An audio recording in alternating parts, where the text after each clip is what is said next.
জয় জগন্নাথ। আজকে রথযাত্রা, সবাইকে রথযাত্রার অনেক অনেক শুভেচ্ছা। টাইটেল আর থাম্বনেল দেখে বুঝেই গেছো আজকে আমাদের গন্তব্য জাজিগ্রাম। রঘুনাথগঞ্জ শহর থেকে মাত্র 15 কিলোমিটার দূরে অবস্থিত এই জাজিগ্রামে খুব সুন্দর একটি জগন্নাথ দেবের মন্দির রয়েছে। আজকে আমরা ঘুরে দেখব সেই মন্দির এবং তার সাথে দেখব সেখানকার রথযাত্রা উৎসব। হ্যালো ফ্রেন্ড, আমি ব্রতী বেরিয়ে পড়েছি জাজিগ্রামের উদ্দেশ্যে। বীরভূম জেলার পাইকড় থানার অন্তর্গত এই জাজিগ্রাম রঘুনাথগঞ্জ থেকে মাত্র 30 মিনিটে পৌঁছে যাবে এই জাজিগ্রামে। তো আমরা এখন চলে এসেছি ওমরপুর। এই ওমরপুর থেকে পাইকড় রোড ধরে মিত্রপুর হয়ে আমরা যাব জাজিগ্রাম, কিন্তু তোমরা চাইলে বংশবাটি হিলোড়া হয়েও পৌঁছে যেতে পারো সেখানে।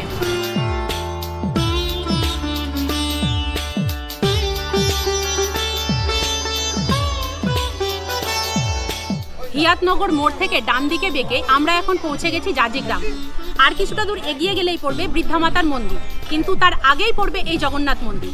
এই যে দেখতে পাচ্ছ, এই ডান দিক দিয়ে যে গলিটা চলে গিয়েছে, এই দিক দিয়ে গেলেই আমরা পৌঁছে যাব জগন্নাথ মন্দিরে। এখানে একটি বোর্ডও করা রয়েছে, এখানে বোর্ডে লেখা রয়েছে শ্রী শ্রী নামঘট্ট জগন্নাথ মন্দির। চলো মন্দিরের দিকে যাই।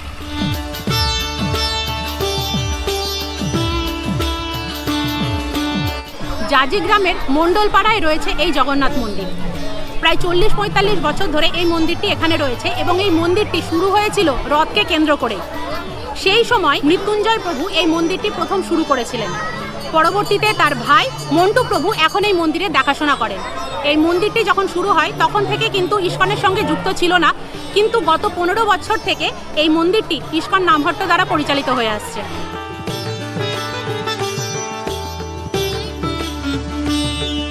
চলে এসেছি জাজিগ্রাম জগন্নাথ মন্দিরের একদম সামনে। এই যে দেখতে পাচ্ছ, এই হচ্ছে মন্দির এবং মন্দিরে ঢোকার আগেই ঠিক এই জায়গায় দেখতে পাচ্ছ এখানে রয়েছে রথ। এখন রথ সাজানো হচ্ছে এবং এই রথে চেপে আজকে প্রভু জগন্নাথ, বলরাম এবং সুভদ্রা যাবেন মাসির বাড়ি। তো চলো তার আগে আমরা মন্দিরে ঢুকে মন্দিরটা একটু ঘুরে দেখি। চলে এসেছি একদম মন্দিরের ভেতরে এবং মন্দিরের ভেতরে ঢুকে ঢুকেই তোমরা সামনে দেখতে পাবে এই মন্দির এবং মাথায় রয়েছে একটি মিনারের মতো। এবং এখন বাজে 1:30টা মতো। দেখতেই পাচ্ছ আজকের দিনে এই দুপুর 1:30টার সময় কত ভক্ত সমাগম হতে শুরু করেছে।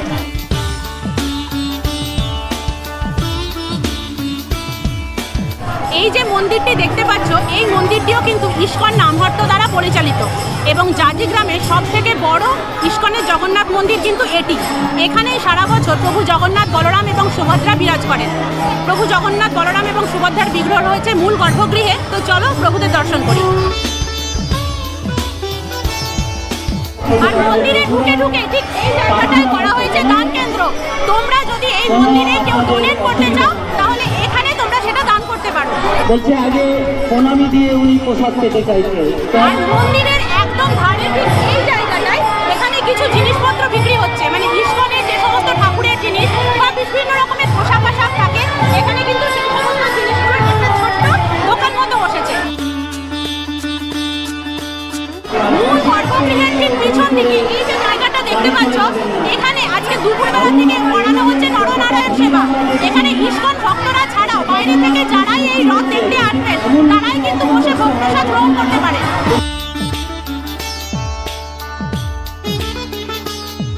চলে এসেছি একদম মূল গর্ভগৃহের সামনে। আর ভেতরেও দেখতে পাচ্ছি এখানে প্রচুর ভক্ত সমাগম হয়েছে। যতটা ভিড় বাইরে আছে তার থেকেও বেশি ভিড় এই ভেতরে। তাই বোঝাই যাচ্ছে যে এই মন্দিরে এই উৎসব হয়তো সকাল থেকেই শুরু হয়ে যায়। আর এই ভেতরে এখন চলছে নাম সংকীর্তন। আর মন্দিরের মূল গর্ভগৃহের ঠিক উল্টো দিকে এই যে জায়গাটা দেখতে পাচ্ছ, এখানে রয়েছে প্রভুপাদের সিংহাসন। এখানে সিংহাসনের ওপরে প্রভুপাদের বিগ্রহ প্রতিষ্ঠা করা হয়েছে। তো এই যে দেখতে পাচ্ছ, এই হচ্ছে প্রভুপাদের সেই বিগ্রহ। একটি কাঠের খুব সুন্দর সিংহাসনের ওপরে এখানে প্রভুপাদের বিগ্রহ বসানো হয়েছে এবং এমনভাবে রয়েছে যেন প্রভুপাদ ধ্যানরত অবস্থায় জগন্নাথ, বলরাম এবং সুভদ্রার মূর্তি দর্শন করছেন।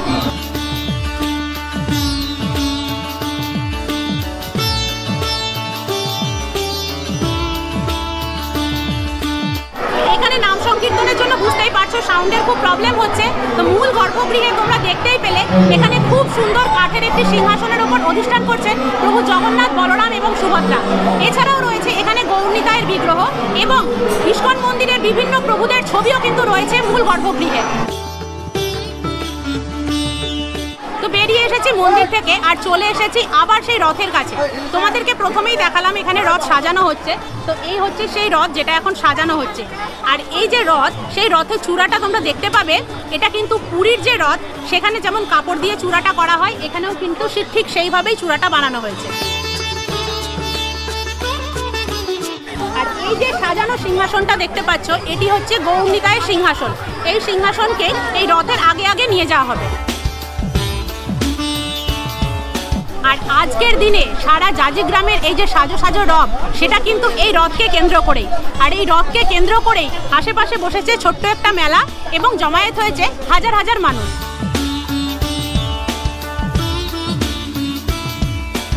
আর এই রথের আজকে যে গন্তব্য গুন্ডিচা মন্দির, অর্থাৎ জগন্নাথ দেবের মাসির বাড়ি। চলো এই ফাঁকে আমরা সেই মাসির বাড়িটা একটু ঘুরে দেখে আসি।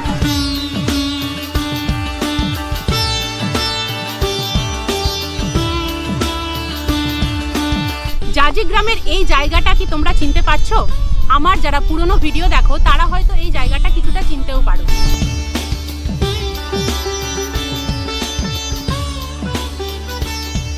জাজিগ্রামের জাগ্রত বৃদ্ধা মাতার কথা সবাই আমরা জানি। এই যে দেখতে পাচ্ছ, এই হচ্ছে বৃদ্ধা মাতার সেই মন্দির চত্বর। যদিও বৃদ্ধা মাতার পুজোর সময় এই জায়গাটা সম্পূর্ণ অন্য রকম চেহারায় থাকে। আর ঠিক এই মন্দিরের কাছেই ওই যে দূরে দেখতে পাচ্ছ, এখানেই কিন্তু প্রভু জগন্নাথ দেবের মাসি গুন্ডিচা মাতার মন্দির। তো এই যে দেখতে পাচ্ছ, এই হচ্ছে প্রভু জগন্নাথ দেবের মাসির বাড়ি। এখানেই এখন আসবে রথ এবং 7 দিন প্রভু জগন্নাথ দেবরা বিরাজ করবেন এখানে। আর তোমাদেরকে যে বলছিলাম যে হিলোড়া বংশবাটি হয়েও কিন্তু এখানে আসা যায়। তো এই যে রাস্তাটা দেখতে পাচ্ছ, এই রাস্তা ধরে কিন্তু হিলোড়া বংশবাটি দিয়ে আসা যায়। চলে এসেছি গুন্ডিচা মায়ের মন্দিরের একদম ভেতরে। তো এই হচ্ছে মন্দির চত্বর। এই দিকটাই দেখতে পাচ্ছ, এখানে রয়েছে ছোট্ট একটি বাগান মতো এবং ঠিক এই পাশটায় রয়েছে নাট মন্দির এবং এই নাট মন্দিরের সামনেই রয়েছে মূল গর্ভগৃহ। আর এই যে দেখতে পাচ্ছ, এই হচ্ছে গুন্ডিচা মন্দিরের মূল গর্ভগৃহ। এই রত্নবেদীর ওপরেই বসবেন প্রভু জগন্নাথ, বলরাম, সুভদ্রা এবং সুদর্শন। আর এই যে গর্ভগৃহ দেখতে পাচ্ছ, এই গর্ভগৃহের চারপাশে রয়েছে প্রদক্ষিণ করার জায়গা। কথায় আছে প্রভু জগন্নাথ দেবকে প্রদক্ষিণ করলে সারা বিশ্ব ব্রহ্মাণ্ড প্রদক্ষিণ করা হয়ে যায়।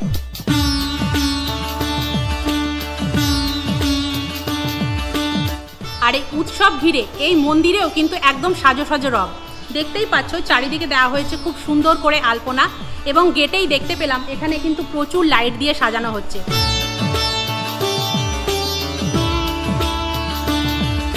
তো এখন আমি উঠে এসেছি গুন্ডিচা মন্দিরের একদম ছাদে। দেখতেই পাচ্ছ এই মন্দির নতুন করে রং করে সেজে উঠেছে, কারণ এখানে আজকে আসবেন প্রভু জগন্নাথ দেবরা। এবং তোমাদেরকে যে প্রথমেই বলছিলাম যে এই মন্দিরটা মায়াপুরের মন্দিরের আদলে তৈরি। তো দেখতে পাচ্ছ এই যে ডোম, এই ডোমটা কিন্তু মায়াপুরের যে ইস্কন মন্দির সেই ডোমের আদলে তৈরি। রংটাও সম্পূর্ণ এক, আকারে একটু ছোট, তবুও কিন্তু বহু দূর থেকে এই ডোমটা দেখা যাচ্ছে। তাই আমাদের কাছাকাছি মায়াপুর মন্দির কিন্তু এটাকেই বলা যায়।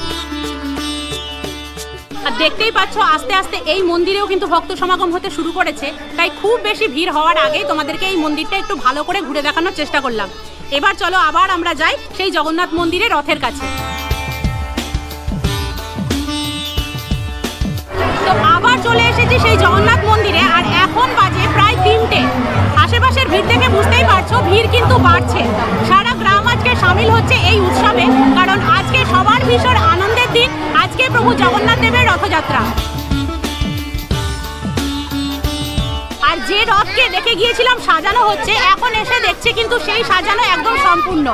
এই হচ্ছে সম্পূর্ণ সাজানো সেই রথ এবং এই যে দেখতে পাচ্ছ এই হচ্ছে রথের সেই রশি, যে রশিতে টান দিয়েই শুরু হবে এই রথযাত্রা উৎসবে। এবার তোমাদেরকে বলি, প্রভু জগন্নাথ দেবের এই রথের নাম নন্দীঘোষ এবং যে রশিতে টান দিয়ে এই রথযাত্রা উৎসবে শুরু হয় এই রশির নাম শঙ্খচূড় নাগিনী।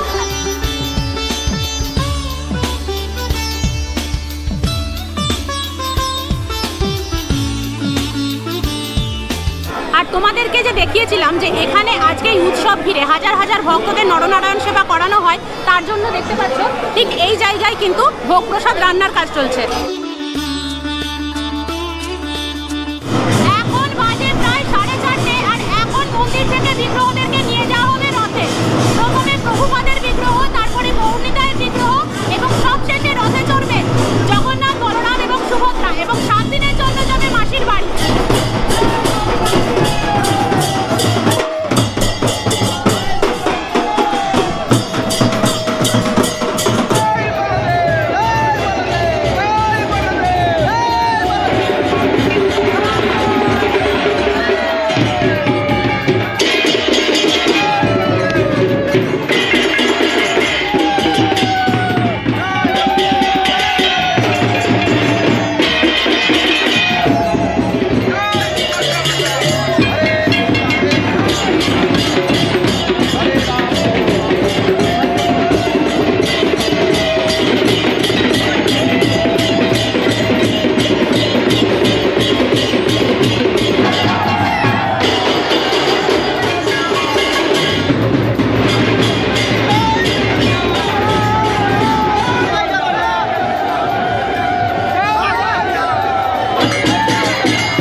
উৎসব সকাল থেকে যে উৎসবের শুরু হয়েছিল এখন রথ টানার মধ্যে দিয়ে সেই উৎসবের সমাপ্তি বলা যায়।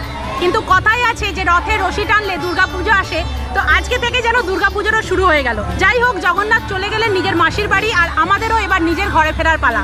কেমন লাগলো তোমাদের এই জাজি গ্রামের রথ উৎসব অবশ্যই তোমরা কমেন্ট করে জানিও। যদি ভালো লাগে অবশ্যই লাইক করো, এবং কে কে এই মন্দিরের কথা, এই উৎসবের কথা জানতে অবশ্যই কমেন্টে জানিও। আর যদি প্রথম এই মন্দিরে এই উৎসব দেখে থাকো তাহলে অবশ্যই কমেন্টে জয় জগন্নাথ লিখে যেও।